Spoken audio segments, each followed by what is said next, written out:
When I say the word atom, what is the first picture that jumps to your mind? If it is this one, you are late hundreds of years. Do you wanna know why? Just follow this video. The Greek philosophers had a problem, which is from what the universe is composed, or especially from what the matter is composed. First of all, Thales told that matter is composed of water, and when the physical state of the water changed, the matter changed as well. Then Anaximenes, he told that matter is composed of air. Then Heraclitus, he told that matter is composed from fire. And finally, Empedocles, he wanna please everyone, so he told that matter is composed of those three elements, and he was a bit creative, so he added also soil. Aristotle and Plato liked this idea, and they said that is the most reasonable and believable one. Yes, the Greek philosophers agreed on that idea, but another problem appeared, which is if the matter composed from those four elements, can we divide it into infinity or no? Here we have two teams. Aristotle and his team, they said yes, the matter could be divided into infinity. And we have Democritus and his team, they said that matter could be divided just into a little particle, and he named it atom. And this was the first time in history when the word atom appeared in the scientific field. You may find the idea of those four elements a little bit weird and not logical, but it's enough to tell you that this idea stands for more than 1,000 years, and nobody tried to change it. In 1803, Dalton came and he proved that Democritus and his team were right. And he told that matter, that the atom is like a billiard ball. And this is the first scientific proved perception about how an atom looks like. After 75 years, Thomson came and he discovered that there is some electrons that are negatively charged inside the atom.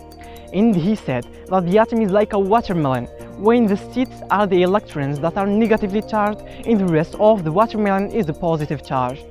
Few years later, Rutherford came and he said that the atom is not like a watermelon or something like this, but the atom is like the solar system, when the sun is the positive charge and the planets are the electrons that are negatively charged.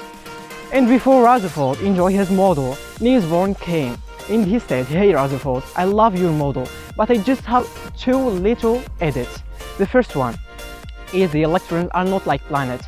Planets have an oval orbit around the sun, but electrons have a circular orbit around the positive charge. The second edit is that the planets cannot move from an orbit to another, but electrons can move from an orbit to another. And by those change, the model of Niels Bohr covered the model of Rutherford. But Rutherford came with a remontada, so he proved positive charge in the atom is some spherical things, and he named them protons. Then James Chadwick, he said that this positive charge is not only some protons, but there is also some neutrons. And this is the fourth scientific proved perception about how an atom looks like. And this is probably the last model that you know about how an atom looks like. But let me tell you something. This model belonged to 1932. So what can I tell you? You should visit us in future. Let's continue. The particle physicists want to verify that the elements of an atom are fundamental, which means that we cannot divide it anymore. And this can really be done, taking two atoms, then increasing their speed to approximately reach the speed of the light, then colliding them. So that's done in the Hadron Collider, and particles physicists discovered that there is some little tiny particles instead of protons and neutrons, and they named them quarks. So the fifth scientific proved perception about how an atom looks like is some quarks surrounded by electrons. But within all the success that the particles physicists had done, the quantum physicists doubted in the matter, in the existence of matter.